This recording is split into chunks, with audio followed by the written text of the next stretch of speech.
Hello everyone, this is Kyle from Mill Street Gardens, and today I just want to share with everyone our order that we're going to be receiving from Walter's Gardens in the spring. So we grow a lot of perennials here at the nursery, and one of the suppliers that we use is the Walter's Gardens. And the reason why we use Walter's Gardens is because they make really nice starter plants. So a lot of the plants we grow from, they start as plugs, so we'll receive them in as little tiny plants, no bigger than this, and they have different size plugs. They have like 20 count plugs, they have 30 count plugs, which is nice because a lot of the other suppliers that we grow from, we have to get like 50 count plugs or 72s, so that's convenient. And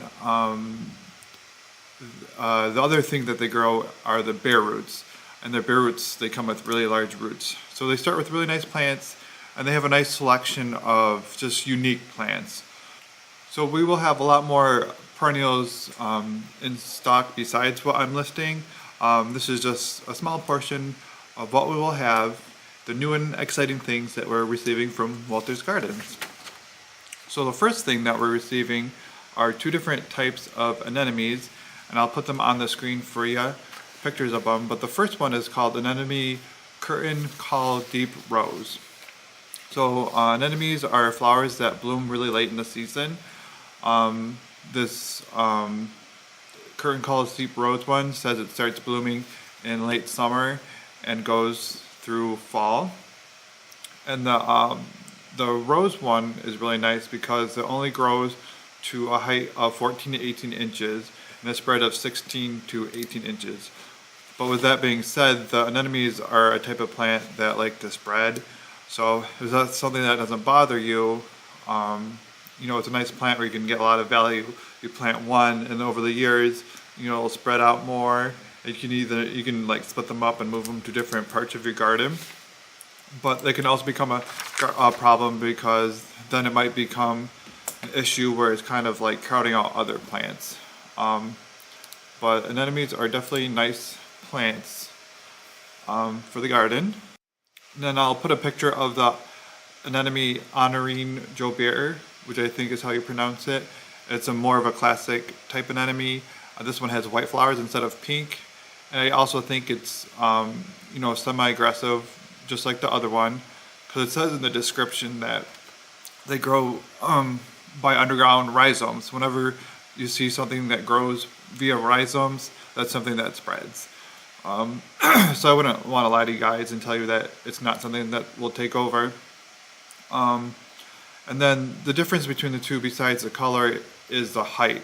So the Honorine Jobert one gets 3 to 4 feet tall, which is really striking. So if you put that in the middle of the border, if you have like a big border, or at the back of your garden, that would look really nice in your garden.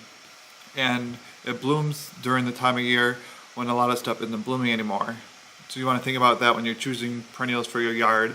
You know, you have your stuff that blooms in the spring, the stuff that blooms in the summer, or even the late spring, and having constant progression.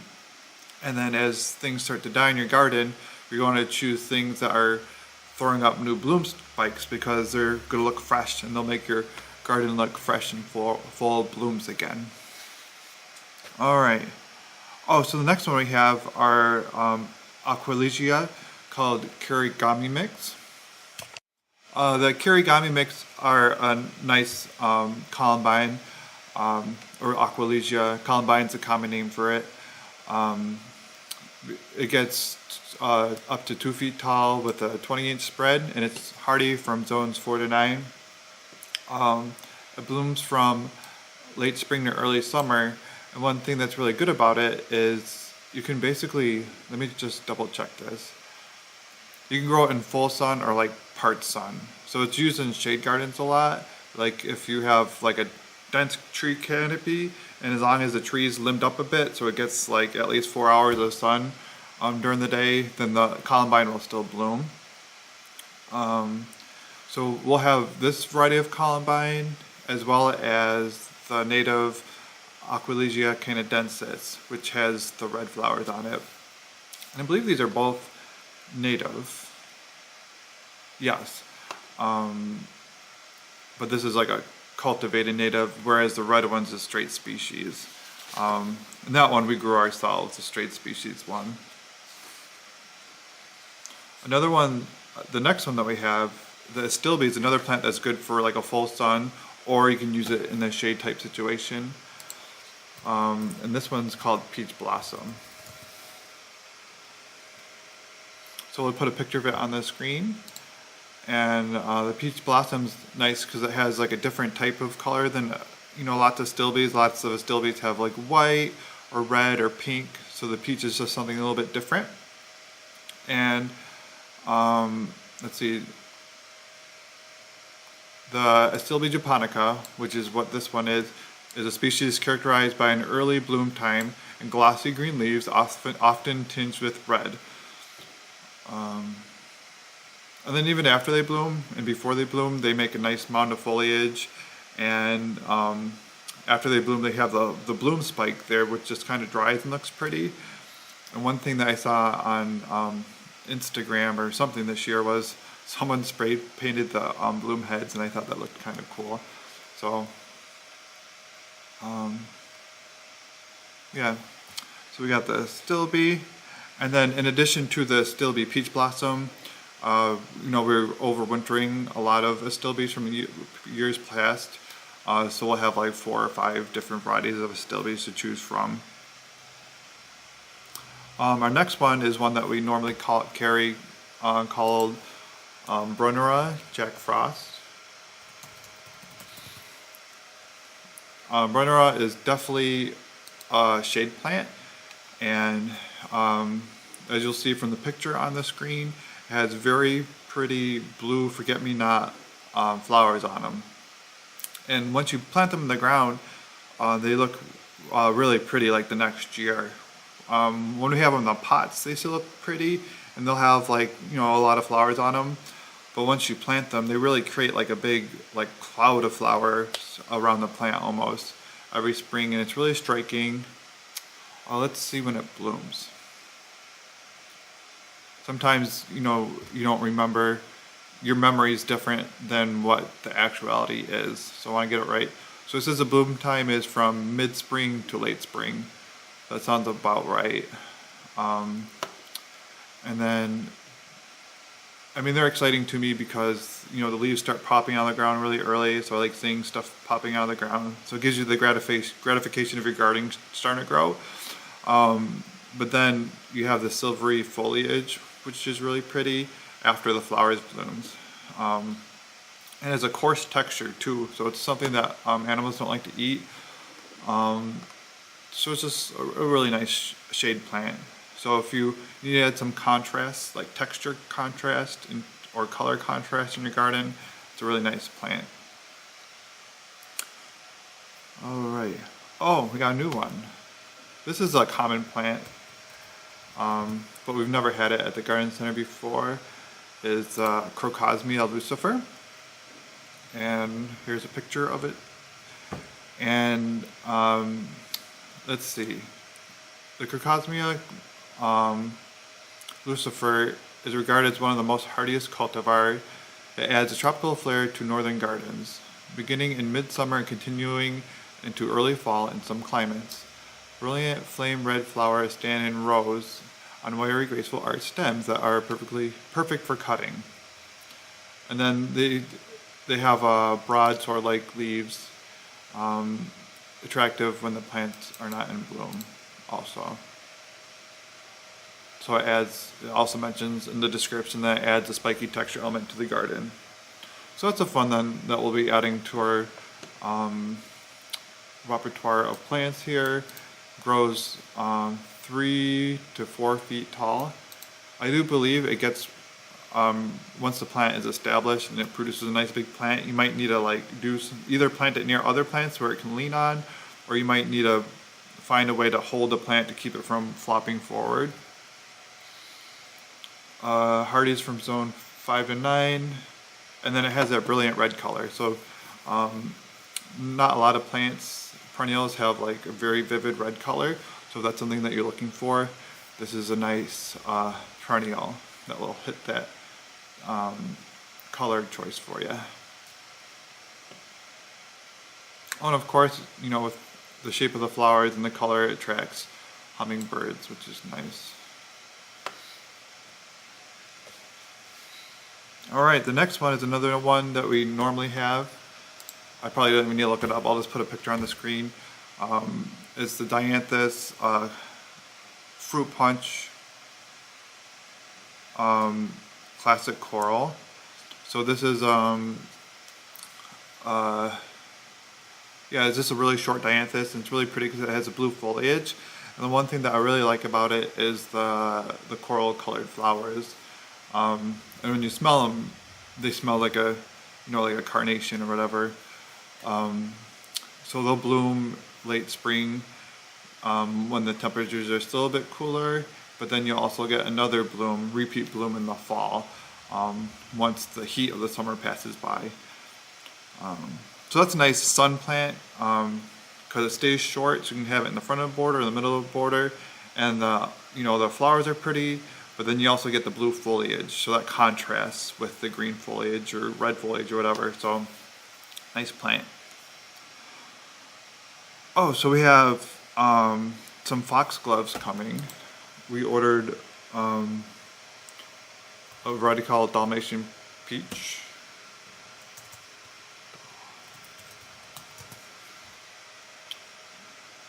We've had foxgloves before. I just decided to order this from Walter's Garden instead of trying to grow it from seed.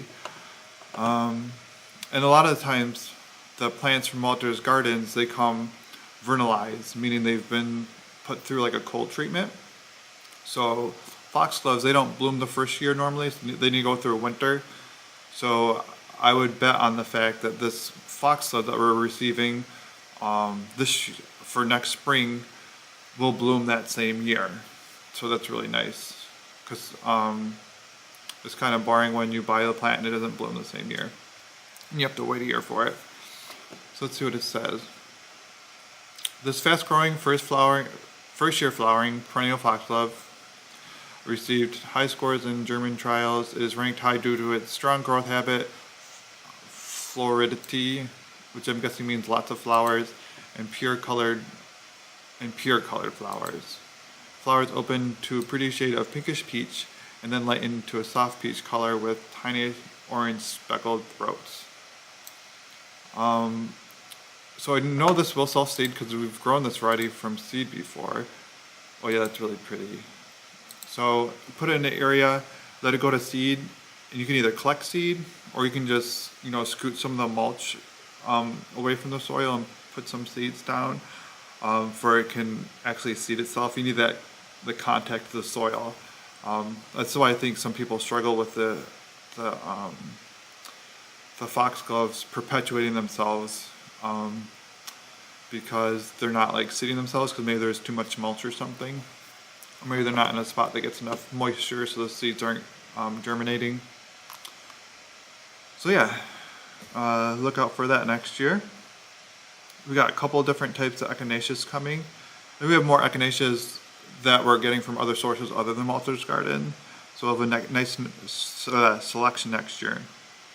So the first one that we have from Walter's Garden is Echinacea Cheyenne Spirit, and that's a multicolor one. We'll put a picture up right here. I just want to get the stats on it. It grows up to 30 inches tall. It's a nativar.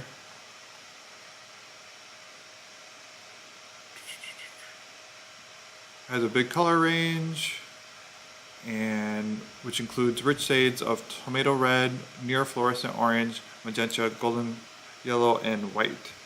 And the truth about this plant is, it's grown from seed, so it's not true to seed, but it'll produce all those different colors within the repertoire of whatever the seed produces.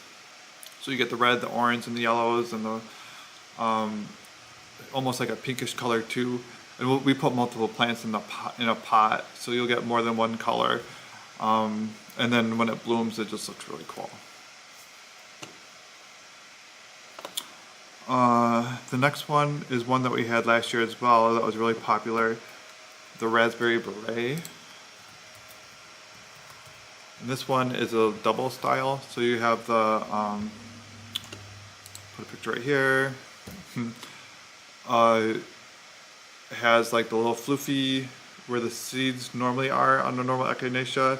It has like a little floofy thing, and then it has the petals around the bottom.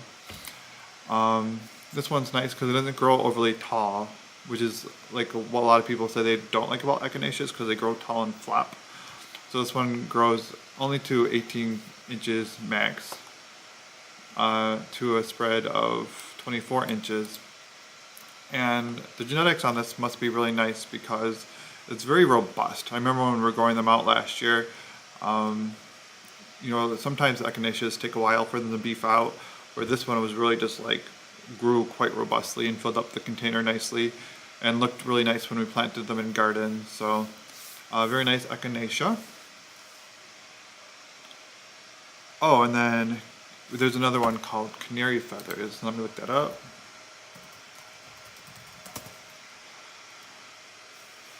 Yep, so this one's a yellow one. Not a double, but unique nonetheless.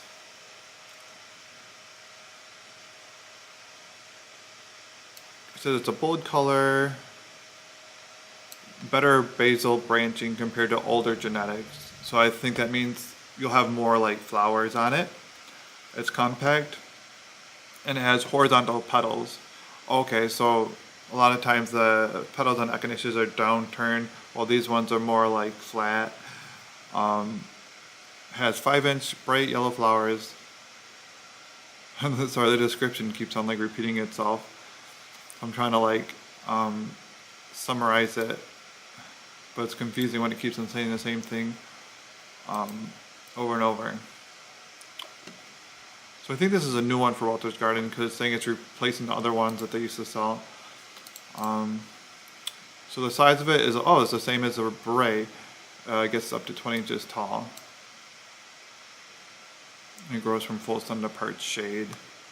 And they do grow in part shade, but I would really just kind of stick to the full sun and maybe borderline part shade, more so than trying to get away with it as a shade plant, because I think you'd be more satisfied having it with the appropriate amount of sun. Some other ones that we will have next year are the Echinacea purpurea, so the straight species of the Echinacea. And then we want to sell some more like the Echinacea pallida, but that will be grown from seeds, so we won't have them right at the beginning.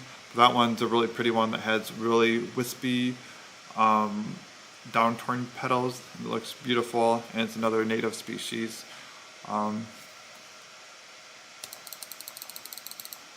Yeah, can't think of any other ones.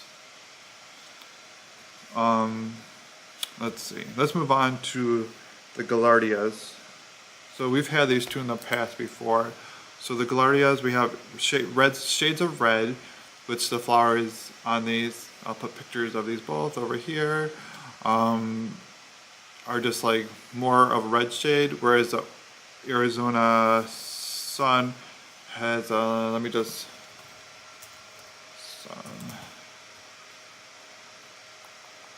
Yep, so this one has one where like the outer edge of it is yellow, and then it looks like it's kind of like an ombre effect, where it has outer edges are yellow and then red in the middle and then like a little orangey in the middle,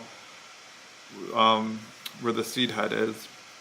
So these are nice perennials because they don't get very tall, which is nice if you're looking for plants, you know, like a lot of gardeners, they like tidy looking gardens, and that basically means you're limiting yourself to like, you know, like shorter plants. You don't want things that get tall because it might look weedy or whatever.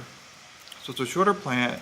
It's super hardy from zones 3 to 10, and it's drought tolerant. It's like deer resistant and stuff. So it's all around a nice plant. The only thing I would say that's not super good about the the blanket flowers are they are considered short-lived perennials. So that means usually a short-lived perennial, after about like 4 or 5 years, it just will die, and then either you hope that it has reseeded itself, because it will reseed if you let it, or you just might need to get another one.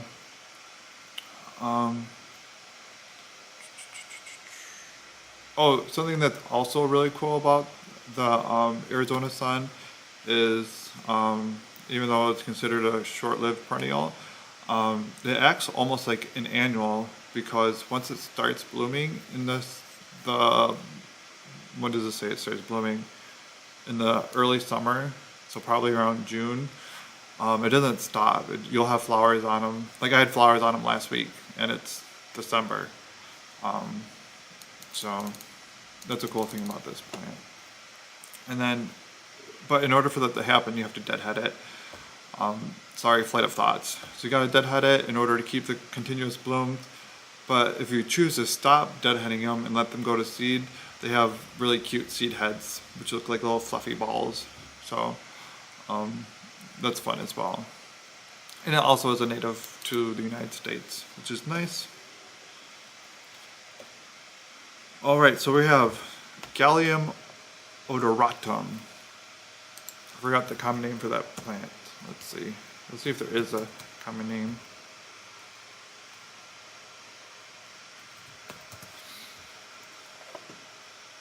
Yep, sweet woodruff. So this is a nice, very pretty ground cover.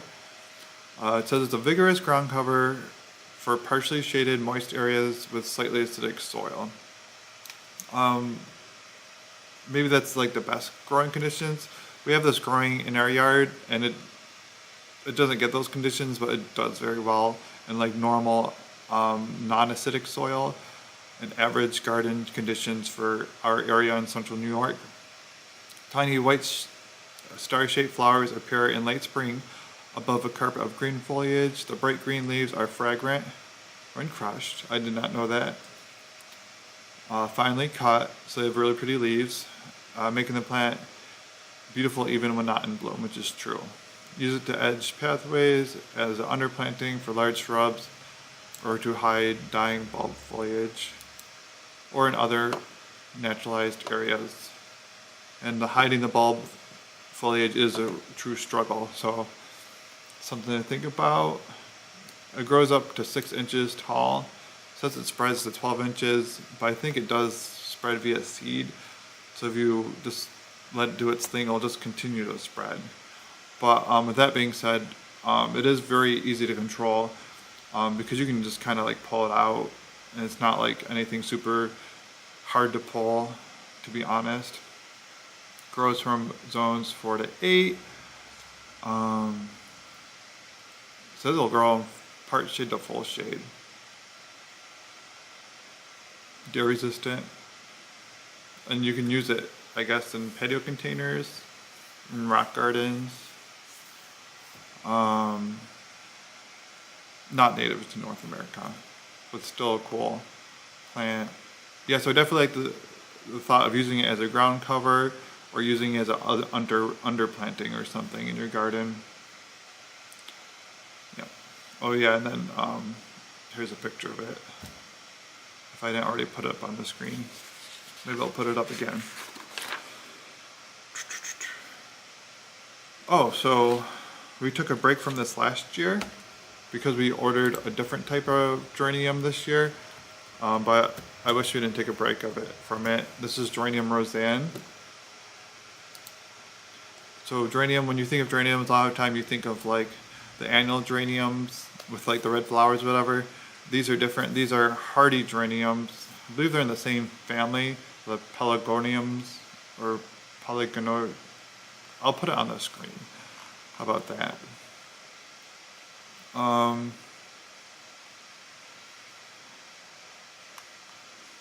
So huge glowing violet flowers, violet blue saucer-shaped flowers with distinctive white eyes and reddish purple veining are held above mounds of deep green foliage that is slightly marbled with chartreuse. Okay. Geranium Rozanne is one of the longest blooming perennials in the garden, which is true. It is an amazingly free-flowering cultivar, and its flowers are sterile. It keeps on blooming from late spring until mid-fall.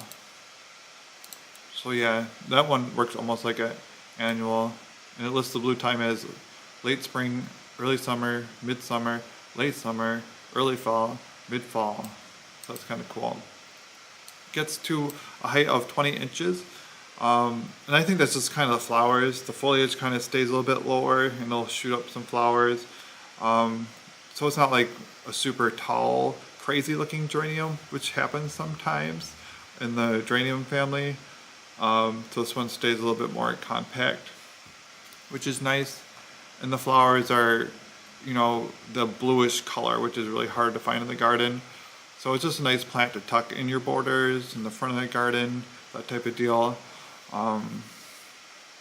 And it's also something that's adaptable in terms of sunlight. So you can grow it in full sun, or it also does really well in a part shade situation, maybe in like a woodland garden or something.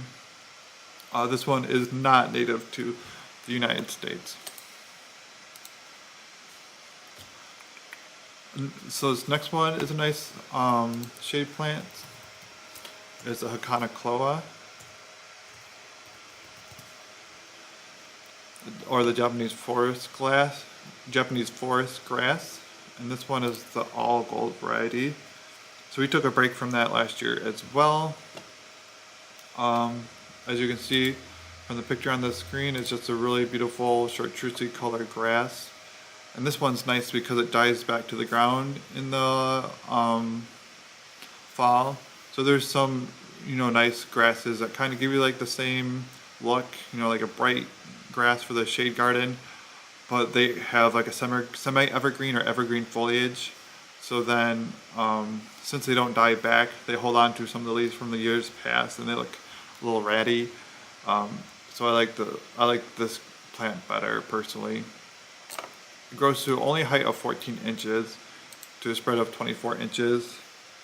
I think I've seen them a little bit bigger than that, but I think they must be like really established. And it's good for part shade to full shade. So this would look really nice planted in like a clump of like 5 of them, or a clump of 7 of them, like a, you know, like a drift basically. Mixed in with your other shade perennials like hostas or hellebores or astilbes, because they add the contrast in terms of the color, because the color is different than most of the shade things you have in your shade garden. But then they also add the texture of the strappy foliage, which is nice.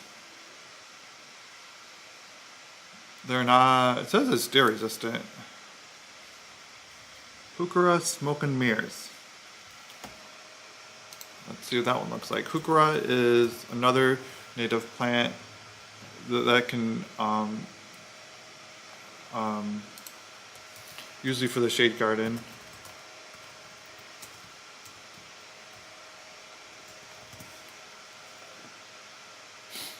Oh, here it is. Wow, that's really pretty.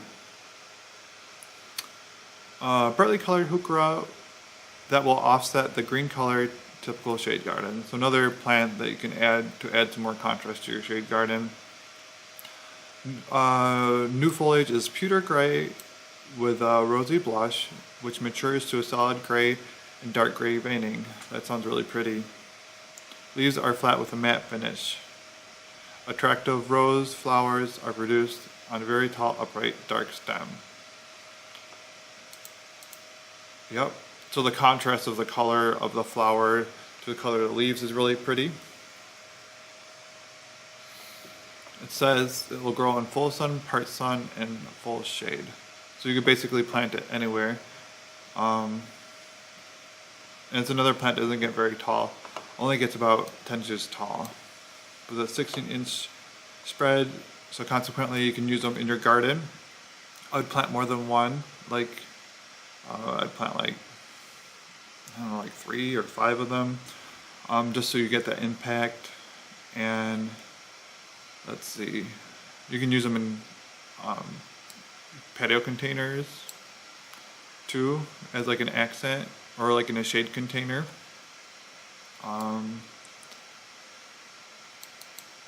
Yep, native North America, evergreen, lots of cool stuff about Heucheras.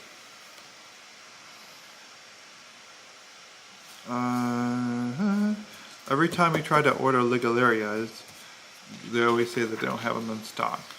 It's on my list. That's another cool plant that can grow in sun or shade. So we won't have those next year. Oh, here's one.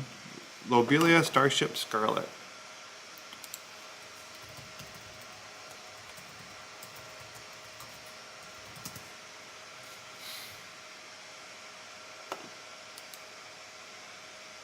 So the cardinal flower is a really popular native plant because it grows like the really tall spikes of the red cardinal colored flowers, named for like cardinal colored robes or something, not the actual bird, which I thought it was for the longest time. It has like, the foliage is greenish.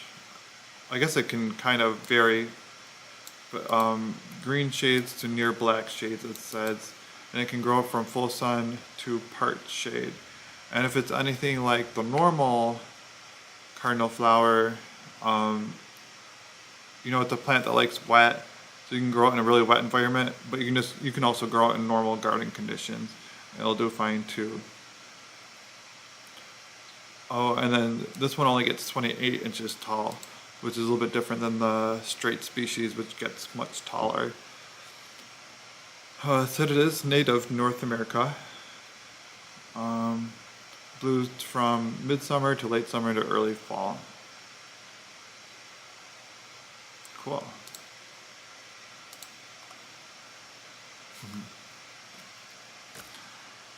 Oh, so we're getting two different types of lupins. So lupins are like the really pretty flowers. They're in the pea family, so they have like the pea flowers, but they produce them on a big panicle. And they have like the really attractive foliage. Let me see if there's any difference between these two varieties in terms of like size or something.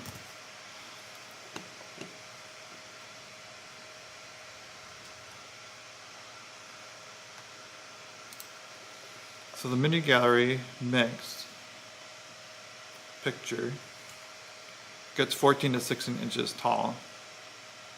Likes full sun to part shade. Oh, native to North America. I didn't know that. I did not know that. So 16 inches tall. So it's like a smaller one. I guess it makes sense. Mini gallery. Well, mini.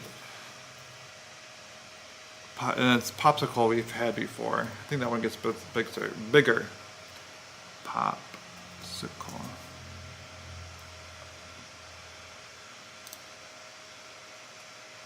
Picture up there. It's a beautiful plant. Like, it's just stunning. It looks great in any garden. This one gets up to 2 feet tall. Full sun to part shade. Great for cottage garden, prairie style gardens. Blooms in early summer. I mean, it blooms the normal time of a perennial. So, and those grow good around here.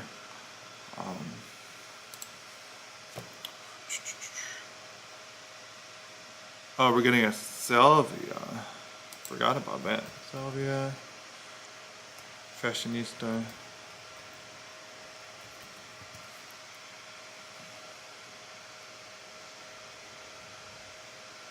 Moulin Rouge. Okay, so here's a picture of it. So we normally have a salvia called May Night Salvia, which has a really deep, dark purple flower. I don't know if we'll have any of that next year. We might, but not many of them.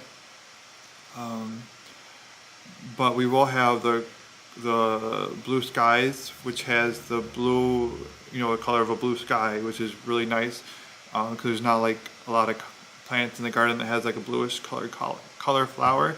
And then this one, let's see how they describe the flower.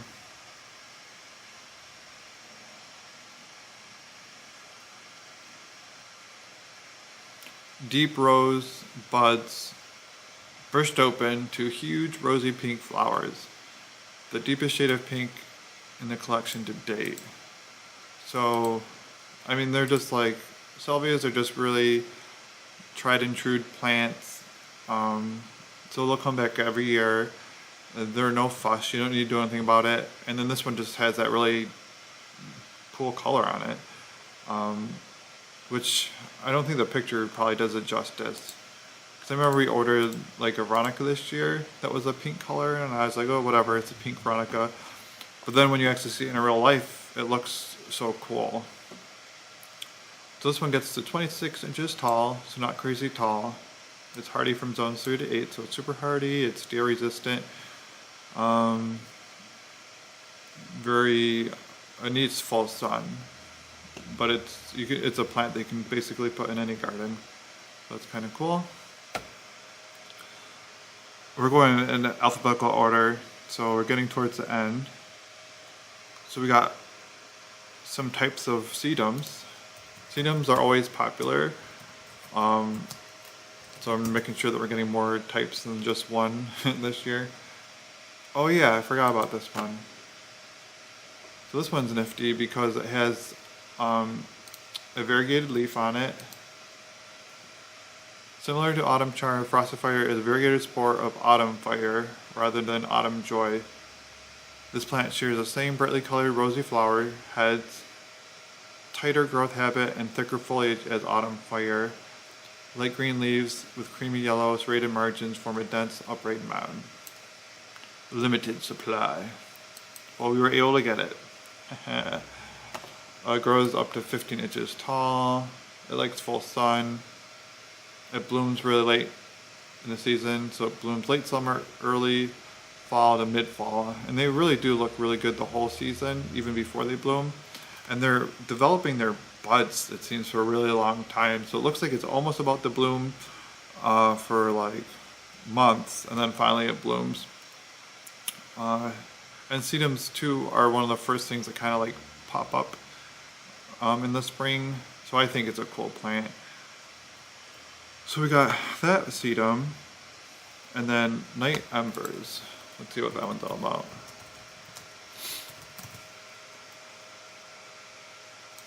Okay, cool. Here's a picture of it.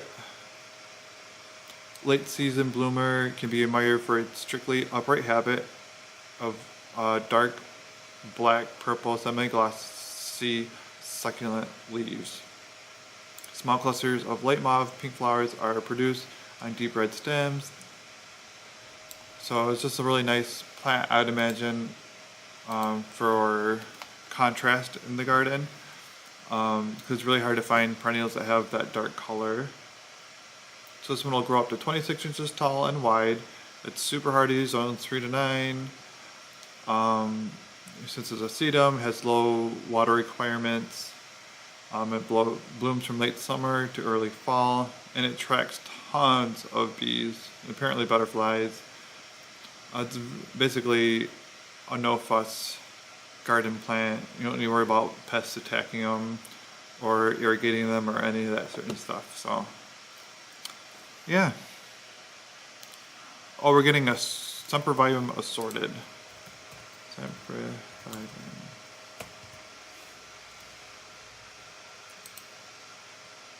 I'll put the picture, the stock image that they provide on the screen. These are just the hens and chick. Sempervivum is comprised of one of the largest rosette called the hen, which sprouts many smaller rosettes called the chicks. As the plants age, the hen may die out and then be replaced by the chicks, and the chicks become the hen.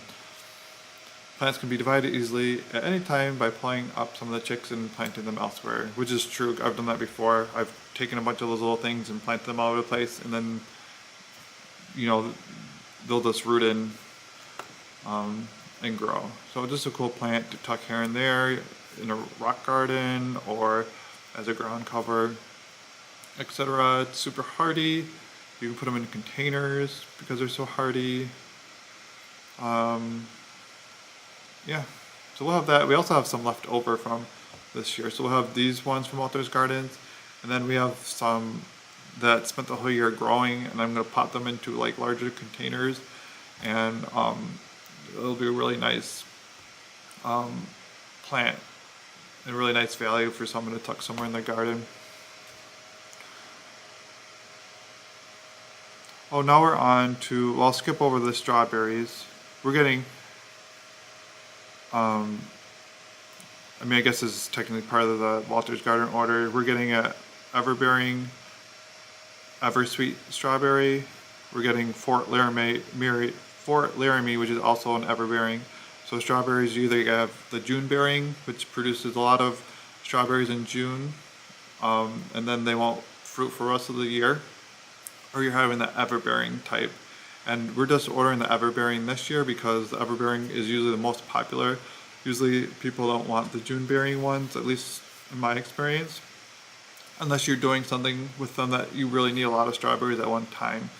So it's nice to have the trade-off of having strawberries all year round and get them in little bits and pieces instead of all at once.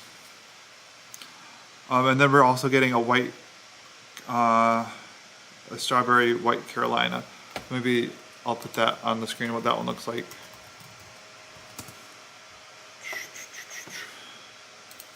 Oh, so I guess it's called a pine berry. That's just a common name.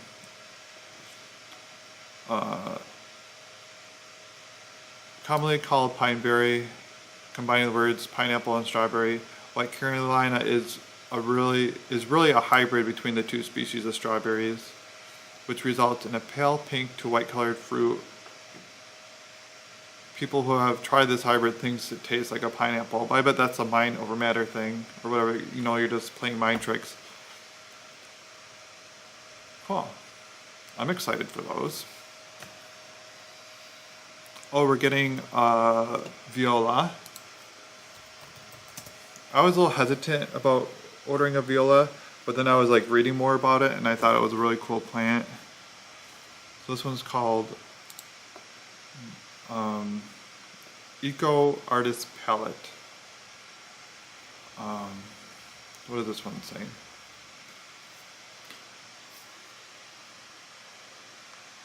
A selection of the U.S. native birdfoot violet, distinct in the violet world for its bicolor flowers and narrow dissected foliage resembling that of a bird's foot.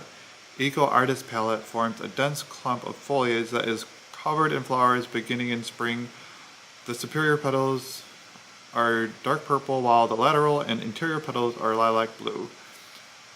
Expect sporadic rebloom until fall, which is nice. So it requires full sun, well-drained soils to thrive.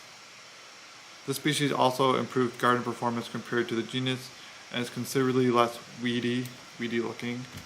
That really does look really cool, the picture of it. In 25 years of observing Viola pedata, we have yet to see a seedling. Oh, okay, so it's not going to seed itself everywhere. So I guess that's kind of a benefit, because a lot of times, like I like the native violets, but I like them in the grass, and I'll eat them from the grass, but I don't like them popping up over my garden bed if I'm trying to like have like, you know, a tidy looking garden border. But it's just my personal preference. It's interesting. I'll have to do a little bit more research on this, but it says a selection of U.S. native birdfoot violet. But then under the descriptions, which I'm reading from, it says it's not native to North America. So I'm not really sure what that means. I'll have to figure out if it's really native or not. It grows up 4 to 6 inches tall, up to 14 inches wide. I bet it just kind of stools out. Seems like it's a very easy to grow plant as long as you give it full sun and then keep it irrigated until it's established itself. Alright, we're almost to our last one. Well, we are at the last one now. Let me remind myself what this one is. It's a yucca. I forgot which one it is. So yucca, or the common name Adam's needle, it forms a uniform spiky clump of sword-like blue-green to glaucous gray-green leaves lined with an extraordinary number of curly white filaments. Its habit is much more uniform and it's overall smaller than the straight species. So here's some pictures of it. Succulent in nature, yucca do well in low water and rock gardens, tolerating dry soils that many other perennials do not, although it will grow in a normal garden conditions. Tall flower scapes appear at maturity like elaborate candelabras. Grow these plants in full sun so they might reach their full potential, which is true. I have some growing in our shade in our garden at home, only because someone offered me yuccas, and I was like, sure, I'll grab them. But we only have shade in our garden, so they're alive, but they're not thriving. So I would only plant these in this sunny situation. So yeah, this will be the first yucca that we have for sale at the garden center. So anyways, that's all of our plants that we have from our Walter's Garden order coming. It's exciting that we're getting all these new plants in addition to all the other plants that we will have from other vendors and stuff that we were producing via our own propagation techniques or whatever. So if you have any question or comments about the plants that we're receiving, just leave them in the comment section below, and thank you for watching.